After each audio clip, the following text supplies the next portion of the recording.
Hi, hello everyone. This is Satish Kumar working as Assistant Professor in College GFGC Mitigation. Welcome to the Karnataka LMS powered by Directorate of Collegiate Education, Government of Karnataka.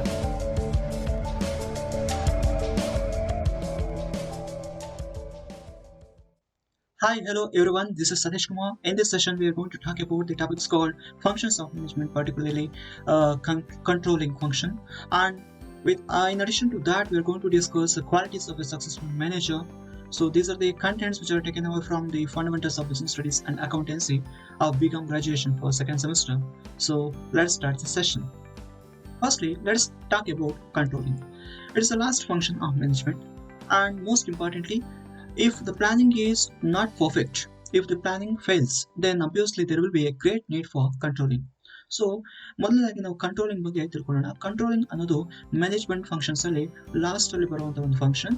ಈ ಒಂದು function ಯಾವಾಗ ಜಾಸ್ತಿ important ಅಂದ್ರೆ ಯಾವಾಗ planning ಅನ್ನೋ ಒಂದು function effective ಆಗಿ ಮಾಡಿಲ್ವೋ ಅಥವಾ ಪ್ಲಾನ್ಸ್ ಫೇಲ್ ಆಗುತ್ತೋ ಅಂತ ಒಂದು ಸಂದರ್ಭದಲ್ಲಿ ಕಂಟ್ರೋಲಿಂಗ್ ಅನ್ನೋದು ಅತಿ ಇಂಪಾರ್ಟೆಂಟ್ ಆಗಿ ನಾವು ಕಾಣ್ತೀವಿ. So controlling place a vital role in making some arrangements if the planning failed or if the planning is not effective. See, controlling is a main function of manager because in order to have expected results as per the plans, he should exercise greater control over his subordinates. C ಒಂದು controlling ಅಂತ ಏನಿದೆ concept, ಈ controlling ಅನ್ನೋದು ಮ್ಯಾನೇಜರ್ನ ಅತಿ ಮುಖ್ಯವಾದಂಥ ಒಂದು ಕರ್ತವ್ಯ ಅಂತ ಹೇಳಬೇಕಾಗುತ್ತೆ. Because without controlling manager cannot expert better results as per the plans. So ಏನು ಪ್ಲಾನ್ಸ್ ಹಾಕೊಂಡಿದ್ದಾರೆ ಆ ಪ್ಲಾನ್ಸ್ ಪ್ರಕಾರ ಬೆಟರ್ ರಿಸಲ್ಟ್ಸ್ ಅನ್ನ ಎಕ್ಸ್ಪೆಕ್ಟ್ ಮಾಡಬೇಕು ಅಂದ್ರೆ, ಆ ಪ್ಲಾನ್ಸ್ ಪ್ರಕಾರ ಪ್ರತಿಯೊಂದು ಕೆಲಸ ನಡೆದಿದೆಯೋ ಅನ್ನೋ ಚೆಕ್ ಮಾಡಬೇಕು ಅಂದ್ರೆ controlling is main function to be perform by every manager. And let us see what actually this controlling is. So ಈಗ ಹೀಗಿದ್ದಾಗಲಿ ಕಂಟ್ರೋಲಿಂಗ್ ಅಂದ್ರೆ ಏನು? ಸೊ ಕಂಟ್ರೋಲಿಂಗ್ ಅನ್ನೋದನ್ನ ಯಾವ ರೀತಿ ನಾವು ಅರ್ಥ ಮಾಡ್ಕೋಬೇಕು. So you could see over the screen, controlling means ensuring that activities in the organization are performed as per the plans. So plans ಏನ್ ಹಾಕೊಂಡಿದ್ದಾರೆ ಆ ಪ್ಲಾನ್ಸ್ ಪ್ರಕಾರ ಎಲ್ಲ ಆಕ್ಟಿವಿಟೀಸು ಪರ್ಫಾರ್ಮ್ ಆಗಿದೆಯಾ, ಎಲ್ಲ ಆಕ್ಟಿವಿಟೀಸು ಎಕ್ಸಿಕ್ಯೂಟ್ ಆಗಿದೆಯಾ, ಎಲ್ಲ ಆಕ್ಟಿವಿಟೀಸು ಕನ್ಕ್ಲೂಡ್ ಆಗಿದೆಯಾ. ಸೊ ಇದನ್ನ ಖಚಿತಪಡಿಸಿಕೊಳ್ಳುವಂತ ಒಂದು ಪ್ರೋಸೆಸ್ ಅನ್ನ ಇಲ್ಲಿ ನಾವು ಕಂಟ್ರೋಲಿಂಗ್ ಅಂತ ಕರಿತೀವಿ. See, it is also essential to ensure that whether the proper utilization of available resources have been done in case of the business concern.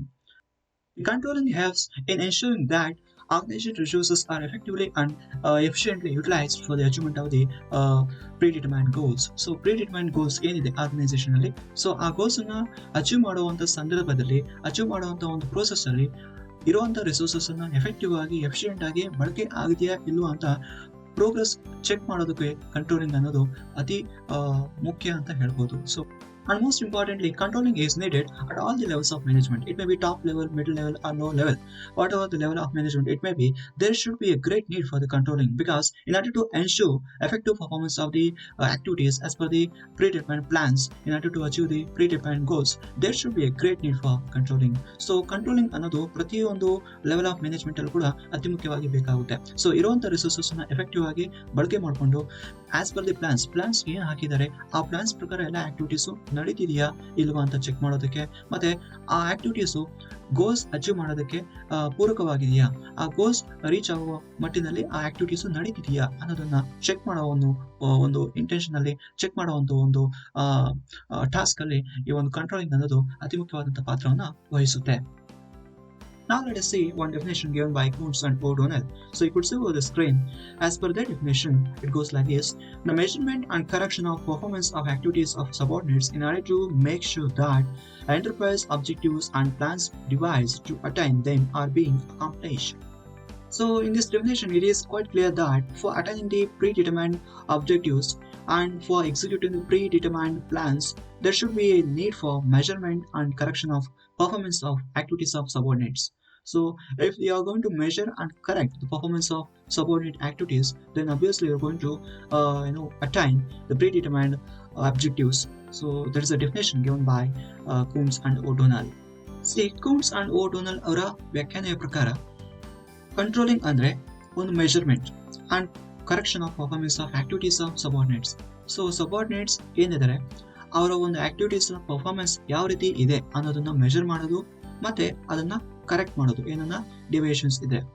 ಇದು ಏನಕ್ಕೆ ಮಾಡ್ತಾರೆ ಅಂದ್ರೆ, in order to make sure that enterprise objectives and plans devised to attain them are being accomplished.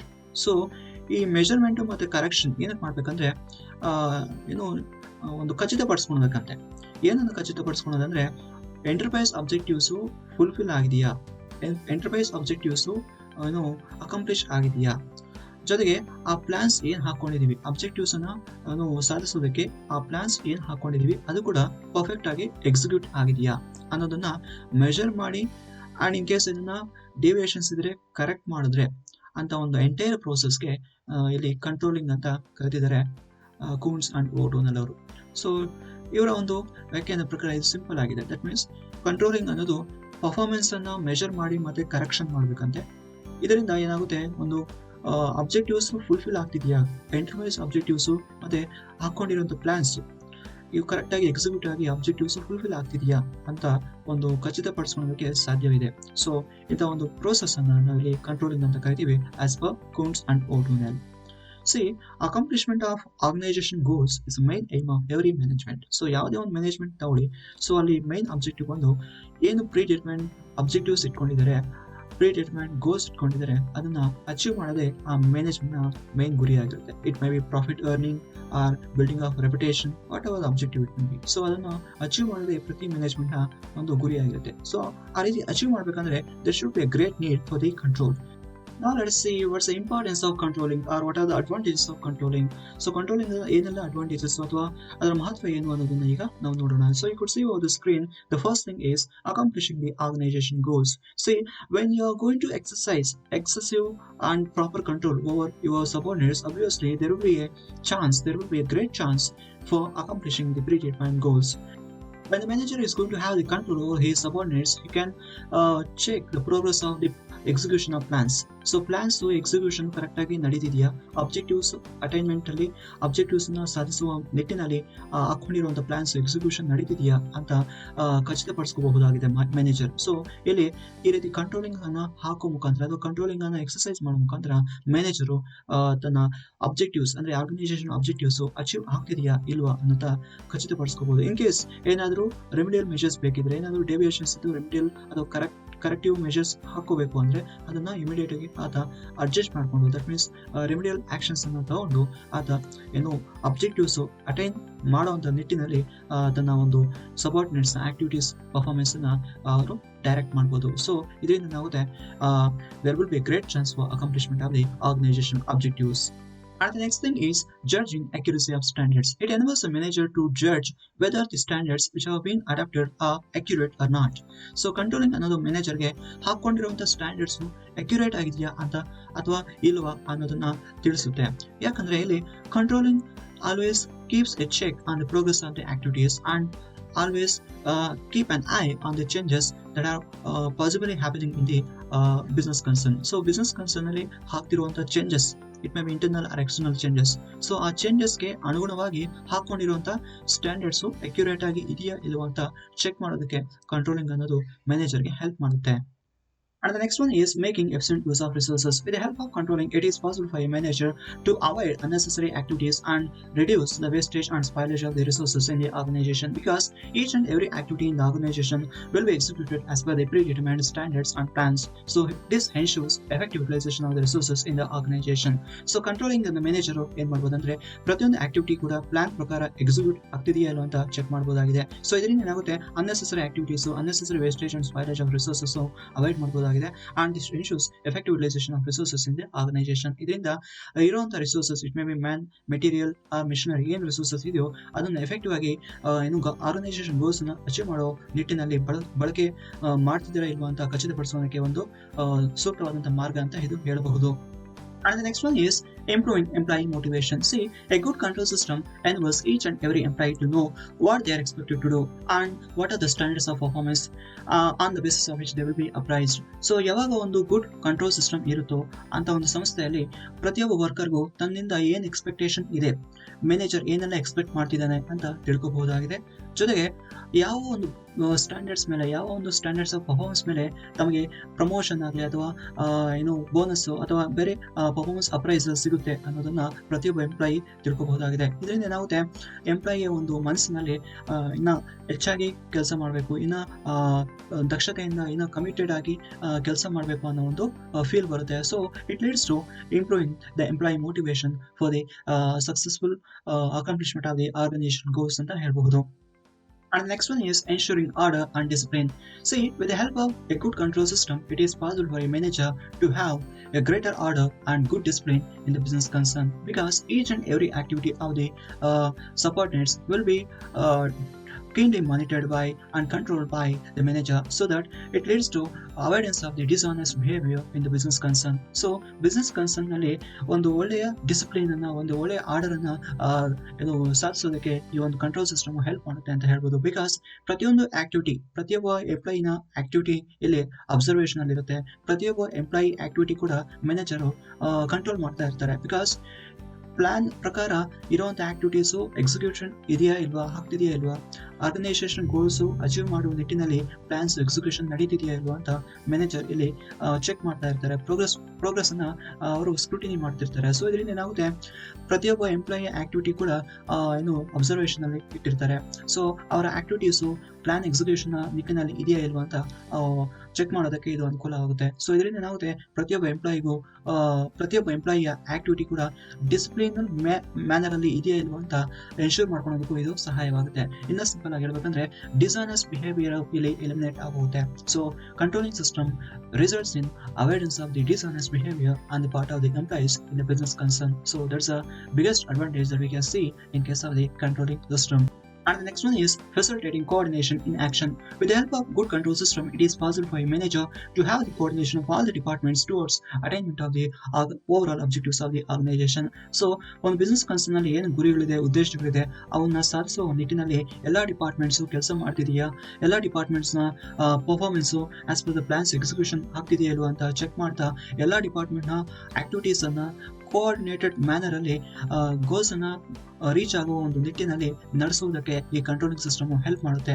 And most importantly ಪ್ರತಿಯೊಬ್ಬ employee ಕೂಡ ತನ್ನ ಮಾಡ್ತಿರುವಂತಹ ಕರ್ತವ್ಯಗಳಲ್ಲಿ standards ಅನ್ನ ಫಾಲೋ ಆಗ್ತಿದ್ದಾನ, ಪ್ರೀ ಡಿಟರ್ಮೈನ್ಡ್ ಸ್ಟ್ಯಾಂಡರ್ಡ್ಸ್ ಫಾಲೋ ಆಗ್ತಿದ್ದಾನೆ ಇಲ್ವಾ ಅಂತ ಚೆಕ್ ಮಾಡೋದ್ರಲ್ಲಿ ಈ ಒಂದು ಕಂಟ್ರೋಲಿಂಗ್ ಸಿಸ್ಟಮ್ ಹೆಲ್ಪ್ ಮಾಡುತ್ತೆ.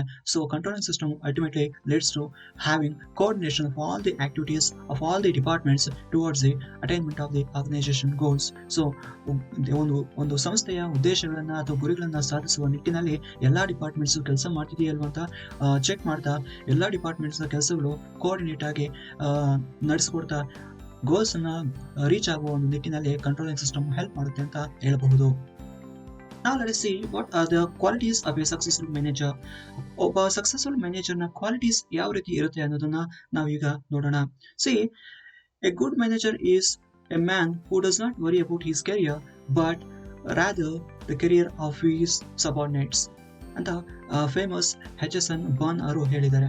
ಸೊ ಇದರ ಅರ್ಥ ಒಬ್ಬ ಗುಡ್ ಮ್ಯಾನೇಜರ್ ಅಂತ ಅನ್ಸ್ಕೋಬೇಕು ಅಂದ್ರೆ ಆತ ತನ್ನ ಕೆರಿಯರ್ ನ ಬಿಟ್ಟು ತನ್ನ ಕೆಳಗೆ ಕೆಲಸ ಮಾಡ್ತಿರುವಂತಹ ಸಬಾರ್ಡಿನೇಟ್ಸ್ ಯಾರಿದ್ದಾರೆ ಅವರ ಕೆರಿಯರ್ ಬಗ್ಗೆ ಯೋಚನೆ ಮಾಡಿರುವಂತಹ ವ್ಯಕ್ತಿ ಆಗಿರ್ಬೇಕು ಅಂತ ಹೇಳಿದ್ದಾರೆ.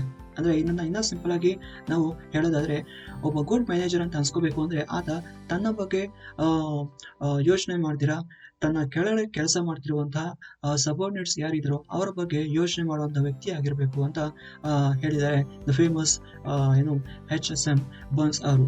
ಸೊ ಇಲ್ಲಿ ಈ ರೀತಿ ಒಂದು ಗುಡ್ ಮ್ಯಾನೇಜರ್ ಅಂತ ಅನ್ಸ್ಕೋಬೇಕು ಅಂದ್ರೆ he should think about his subordinates but not about himself. So ತನ್ನ ಬಗ್ಗೆ ಯೋಚನೆ ಮಾಡೋದು ಬಿಟ್ಟು ತನ್ನ ಕೆಳಗಡೆ ಕೆಲಸ ಮಾಡ್ತಿರುವಂತಹ ಮೆಂಬರ್ಸ್ ಯಾರಿದ್ದಾರೆ ಅಥವಾ ಸಬಾರ್ಡಿನೇಟ್ಸ್ ಯಾರಿದ್ದಾರೋ ಅವ್ರ ಬಗ್ಗೆ ಯೋಚನೆ ಮಾಡಿರುವಂತಹ ವ್ಯಕ್ತಿ ಆಗಿರ್ಬೇಕಾಗುತ್ತೆ.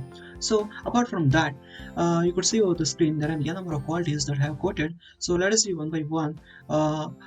This qualities leads a person to a successful manager. So firstly, superior communication skills. The first and foremost quality of a successful manager is he should have accurate and fluent communication skills, because communication skills are very essential for a successful manager because he has to be in touch with all his subordinates and he has to maintain a good relationship with his subordinates. So ಒಬ್ಬ successful manager ಅಂತ ಅನ್ಸ್ಕೋಬೇಕು ಅಂದ್ರೆ ಆತನಿಗೆ ಒಳ್ಳೆ communication skills ಇರಬೇಕು because he always in the relation with his subordinates and he has to give the directions and guidance and he has to exercise the control over his subordinates. So there should be communication there should be effective communication for a successful manager. So ಆತ successful manager ಆಗಬೇಕು ಅಂದ್ರೆ ಆತನಿಗೆ effective ಆಗಿ communications ಇರಲೇಬೇಕು. ಯಾಕಂದ್ರೆ ಪ್ರತಿ ಸಂದರ್ಭದಲ್ಲೂ ಆತ ತನ್ನ ಸಬಾರ್ಡಿನೇಟ್ಸ್ಗೆ ಡೈರೆಕ್ಷನ್ಸ್ ಕೊಡಬೇಕಾಗುತ್ತೆ, ಗೈಡೆನ್ಸ್ ಕೊಡಬೇಕಾಗುತ್ತೆ. ಸೊ ಇಂಥ ಒಂದು ಸಂದರ್ಭದಲ್ಲಿ ಡೈರೆಕ್ಷನ್ಸು, ಗೈಡೆನ್ಸು, ಇನ್ಸ್ಟ್ರಕ್ಷನ್ಸು ಪರ್ಫೆಕ್ಟ್ ಆಗಿ ಅವ್ರಿಗೆ ರೀಚ್ ಆಗಬೇಕು ಅಂದ್ರೆ ಮ್ಯಾನೇಜರ್ ಅನ್ನೋ ವ್ಯಕ್ತಿಗೆ ಎಫೆಕ್ಟಿವ್ ಆಗಿರುವಂಥ ಕಮ್ಯುನಿಕೇಶನ್ ಸ್ಕಿಲ್ಸು ಇರಬೇಕಾಗುತ್ತೆ. And the next one is leading with transparency and honesty. A manager, in order to be a good manager, should have the quality called transparency and honesty, because each and every activity that has been handled by the manager will be observed by his subordinates. So he should be very honest to his work and he should be very transparent in his transactions. So manager ಅನ್ನೋ ವ್ಯಕ್ತಿ ಪ್ರತಿಯೊಂದು ಆಕ್ಟಿವಿಟಿಯಲ್ಲಿ ಕೂಡ ತನ್ನ subordinates ಇಂದ observe ಮಾಡಲ್ಪಡ್ತಿರ್ತಾನೆ. ಅಂದ್ರೆ manager ಮಾಡುವಂತ ಪ್ರತಿಯೊಂದು ಕೆಲಸ ಕೂಡ ತನ್ನ ಸಬಾರ್ಡಿನೇಟ್ಸ್ ಅಬ್ಸರ್ವ್ ಮಾಡ್ತಿರ್ತಾರೆ. ಸೊ ಅದಕ್ಕೆ ಮ್ಯಾನೇಜರ್ ಅನ್ನೋ ವ್ಯಕ್ತಿ ಸಕ್ಸಸ್ಫುಲ್ ಆಗಬೇಕು ಅಂದ್ರೆ ತನ್ನ ಕೆಲಸದಲ್ಲಿ ಆತ ಹಾನೆಸ್ಟಿಯನ್ನು ತೋರಿಸಬೇಕಾಗುತ್ತೆ. ಅದ್ರ ಜೊತೆಗೆ he must show some sort of transparency. So ತಾನು ಮಾಡ್ತಿರುವಂತ ಕೆಲಸದ ಒಂದು ಟ್ರಾನ್ಸ್ಪರೆನ್ಸಿ ಏನಿದೆ ಅದು ಮೇಂಟೈನ್ ಮಾಡಬೇಕಾಗುತ್ತೆ. ಬಿಕಾಸ್ ಯಾವುದೇ ಒಂದು ಗೊಂದಲಗಳು ಅಥವಾ ಯಾವುದೇ ಒಂದು ಸೀಕ್ರೆಟ್ಸ್ ಇಲ್ದಿರ ಪ್ರತಿಯೊಂದು ಆಕ್ಟಿವಿಟಿಯನ್ನು ಕೂಡ ಟ್ರಾನ್ಸ್ಪರೆಂಟ್ ಆಗಿ ಪ್ರತಿಯೊಂದು it may be in the finance matter, it may be in the man power, it may be in the any other transactions. The manager must be very transparent to his subordinates. ಆಗ ಮಾತ್ರ transparent ಆಗಿ ಇದ್ದಾಗ ಮಾತ್ರ ಆ ಮ್ಯಾನೇಜರ್ಗೆ ಒಳ್ಳೆ ರಿಲೇಶನ್ಶಿಪ್ಸು subordinate ಜೊತೆಗೆ ಬೆಳೆಯುತ್ತೆ. And the next thing is supporting the employees with clear direction and removing their roadblocks for them. So a manager, in order to be a good manager, he should give clear direction to his subordinates, and in addition to that he should also remove roadblocks or barriers if any for them. So ಒಬ್ಬ manager successful manager ಆಗಬೇಕು ಅಂದ್ರೆ ಅಥವಾ good manager ಅಂತ ಅನ್ಸ್ಕೋಬೇಕು ಅಂದ್ರೆ ಆತ ಏನ್ ಮಾಡ್ಬೇಕು ಅಂದ್ರೆ ತನ್ನ ಸಬಾರ್ಡಿನೇಟ್ಸ್ಗೆ ಕ್ಲಿಯರ್ ಡೈರೆಕ್ಷನ್ಸ್ ಅನ್ನು ಕೊಡಬೇಕು. ಪ್ರತಿಯೊಂದು ಕೆಲಸದಲ್ಲೂ ಅಥವಾ ಪ್ರತಿಯೊಂದು ಆಕ್ಟಿವಿಟಿಯಲ್ಲೂ ಏನೆಲ್ಲ ಗೊಂದಲಗಳು ಅಥವಾ ಏನೆಲ್ಲ ಪ್ರಾಬ್ಲಮ್ಸ್ ಬರ್ತಿದೆ ಅವನು ನಿಭಾಯಿಸಬೇಕಾಗುತ್ತೆ. As a manager he should take care of that barriers, and most importantly he should be very perfect with regard to his directions, and he should also remove the barriers if any which are arising. It may be from the internal side or it may be from the external factors. He should remove such kind of barriers. So manager ಅನ್ನೋ ವ್ಯಕ್ತಿ successful ಅನ್ಸ್ಕೋಬೇಕು ಅಂದ್ರೆ clear directions ಕೊಡೋದ್ರ ಜೊತೆಗೆ ತನ್ನ ಒಂದು ಸಬಾರ್ಡಿನೇಟ್ಸ್ಗೆ ಏನಾದರೂ ತೊಂದರೆ ಆಗ್ತಿದ್ರೆ ಆ ಒಂದು ಕೆಲಸ ಒಪ್ಸಿರುವಂತ ಕೆಲಸ ಮಾಡುವಂತ ನಿಟ್ಟಿನಲ್ಲಿ ಅದು ಆ ಕೆಲಸ ಪರ್ಫಾರ್ಮೆನ್ಸ್ ಮಾಡ್ತಿರುವಂತ ನಿಟ್ಟಿನಲ್ಲಿ ಏನಾದರೂ ಬ್ಯಾರಿಯರ್ಸ್ ಇದ್ರೆ ಇಂಟರ್ನಲ್ ಸೈಡ್ ಇಂದ ಆಗಲಿ ಅಥವಾ ಎಕ್ಸ್ಟರ್ನಲ್ ಸೈಡ್ ಇಂದ ಆಗಲಿ, ಸೊ ಅಂತ ಫ್ಯಾಕ್ಟರ್ಸ್ ಅನ್ನ ಅಂತ ಒಂದು ಬ್ಯಾರಿಯರ್ಸ್ ಅನ್ನ ಎಲಿಮಿನೇಟ್ ಮಾಡೋಕ್ಕೂ ಕೂಡ manager ಮುಂದಾಗಬೇಕಾಗುತ್ತೆ. And the next one is embracing technology. A manager, in order to be a successful manager or good manager, he should always embrace the new technology and he should implement the new technology. That means ಒಬ್ಬ manager successful ಅನ್ಸ್ಕೋಬೇಕು ಅಂದ್ರೆ ಅಥವಾ good manager ಅಂತ ಅನ್ಸ್ಕೋಬೇಕು ಅಂದ್ರೆ ಹೊಸ ಟೆಕ್ನಾಲಜಿಯನ್ನು ಆತ ಒಪ್ಪಬೇಕಾಗುತ್ತೆ, ಅದನ್ನ ಆತ ಸ್ವೀಕರಿಸಿ ಇಂಪ್ಲಿಮೆಂಟ್ ಮಾಡಬೇಕಾಗುತ್ತೆ. ಸಪೋಸ್ ಒಂದು ಹೊಸ ಮಿಷನ್ ಬಂದಿದೆ ಮಾರ್ಕೆಟ್ಗೆ, ಆ ಮಿಷನ್ ಇಂದ ರಾ ಮೆಟೀರಿಯಲ್ಸ್ ಕಮ್ಮಿ ಬಳಸಿ ಹೆಚ್ಚಾಗಿ ಒಳ್ಳೆ ಪ್ರಾಡಕ್ಟಿವಿಟಿ ಇರುವಂತಹ ಔಟ್ಪುಟ್ ಬರ್ತಿದೆ ಅಥವಾ ಒಳ್ಳೆ ಕ್ವಾಲಿಟಿ ಇರುವಂತಹ ಫೈನಲ್ ಪ್ರಾಡಕ್ಟ್ಸ್ ಪ್ರೊಡ್ಯೂಸ್ ಮಾಡಬಹುದು ಅಂತ ಏನನ್ನ ಹೊಸ ಟೆಕ್ನಾಲಜಿ ಬಂದಿದೆ ಅಥವಾ ಹೊಸ ಮಿಷನ್ ಬಂತು ಅಂದ್ರೆ ಮ್ಯಾನೇಜರ್ ಅದನ್ನ ಸ್ವೀಕರಿಸಬೇಕಾಗುತ್ತೆ. ಅಂದ್ರೆ ಆ ಮಿಷನ್ ಅನ್ನ ತಂದು ಅದನ್ನ ಆತ ಪರಿಚಯ ಮಾಡ್ಕೋಬೇಕಾಗುತ್ತೆ. And he should not hesitate in any circumstances for adoption of the new technology. And the next one is motivating with positive feedback and recognition. That means a manager, in order to be a good manager or successful manager, he should take his feedback in a positive way, and he should recognize his own inner potential. Because in modern days we maybe come across a number of criticisms, a number of negative feedbacks, but a manager, in order to be a successful manager, he should receive even the negative feedback in a positive way, and then only he can survive, and then only he can succeed the criticisms. And most importantly, he should recognize his own inner potential. ಈ ಒಂದು manager ಒಬ್ಬ successful ಅನ್ಸ್ಕೋಬೇಕು ಅಂದ್ರೆ ಅಥವಾ ಆತ good manager ಅಂತ ಅನ್ಸ್ಕೋಬೇಕು ಅಂದ್ರೆ ತನ್ನ ಮೇಲೆ ಬರುವಂತಹ ಕ್ರಿಟಿಸಿಸಮ್ಸ್ ಏನಿದೆ ಅಥವಾ ತನ್ನ ಮೇಲೆ ಬರುತ್ತಿರುವಂತಹ ನೆಗೆಟಿವ್ ಫೀಡ್ಬ್ಯಾಕ್ ಏನಿದೆ ಅದನ್ನ ಕೂಡ ಆತ ಪಾಸಿಟಿವ್ ಆಗಿ ತಗೋಬೇಕಾಗುತ್ತೆ. ಪಾಸಿಟಿವ್ ಸ್ಪಿರಿಟ್ ಇಂದ ಅದನ್ನ ಆತ ರೆಕ್ಟಿಫೈ ಮಾಡ್ಕೋಬೇಕಾಗುತ್ತೆ ಇನ್ ಕೇಸ್ ಏನಾದ್ರು ಮಿಸ್ಟೇಕ್ಸ್ ಇದ್ರೆ. ಅದರ ಜೊತೆಗೆ I should also recognise his own inner potential. So ತನಗೆ ಏನೆಲ್ಲ ಇನ್ನರ್ ಪೊಟೆನ್ಷಿಯಲ್ಸ್ ಇದೆ, ತನ್ನ ಕೈಯಲ್ಲಿ ಏನೆಲ್ಲ ಸಾಧ್ಯವಿದೆಯೋ ಅದನ್ನ ಮೊದಲು ತಿಳ್ಕೋಬೇಕಾಗುತ್ತೆ. So this also one of the quality that we can highlight over here. And next one is he should be an expert in the field. So management field ಅಲ್ಲಿ ಮ್ಯಾನೇಜರ್ ಎಕ್ಸ್ಪರ್ಟ್ ಆಗಿರ್ಬೇಕಾಗುತ್ತೆ. he should know how to plan, how to organize, how to staff and how to control the affairs of the business concern. So business concern ಅಲ್ಲಿ ಏನೆಲ್ಲ activities ಇದೆ ಅದನ್ನ ಯಾವ ರೀತಿ plan ಮಾಡಬೇಕು, organise ಮಾಡಬೇಕು, ಸ್ಟಾಫ್ ಮಾಡಬೇಕು, ಅದೇ ರೀತಿ ಯಾವ ರೀತಿ ಕಂಟ್ರೋಲ್ ಮಾಡಬೇಕು ಅಂತ ಪ್ರತಿಯೊಂದು ಆಕ್ಟಿವಿಟಿನ ಕೂಡ, ಪ್ರತಿಯೊಂದು ಫಂಕ್ಷನ್ ಬಗ್ಗೆ ಕೂಡ ಆತ ಹೆಚ್ಚಾಗಿ ಮಾಹಿತಿಯನ್ನು ಪಡೆದು ಹೆಚ್ಚಾಗಿ ಗಮನ ಹರಿಸಿ ಪ್ರತಿಯೊಂದು ಆಕ್ಟಿವಿಟಿ ಕೂಡ ಮಾಡಬೇಕಾಗುತ್ತೆ. ಸೊ ಇದಕ್ಕೆ ಆತನಿಗೆ ಮ್ಯಾನೇಜ್ಮೆಂಟ್ ಫೀಲ್ಡ್ ಅಲ್ಲಿ ಒಳ್ಳೆಯ ಉತ್ತಮ ಗುಣಮಟ್ಟದ ನಾಲೆಡ್ಜು ಇರಬೇಕಾಗುತ್ತೆ. And the next thing is creating a productive and lively work environment. A manager, in order to be a good manager, a successful manager, he should provide a productive and a lively work environment for his subordinates. So the subordinates ಗೆ ಒಳ್ಳೆಯ productive and lively work environment ಅನ್ನು ಕೊಡಬೇಕಾಗುತ್ತೆ.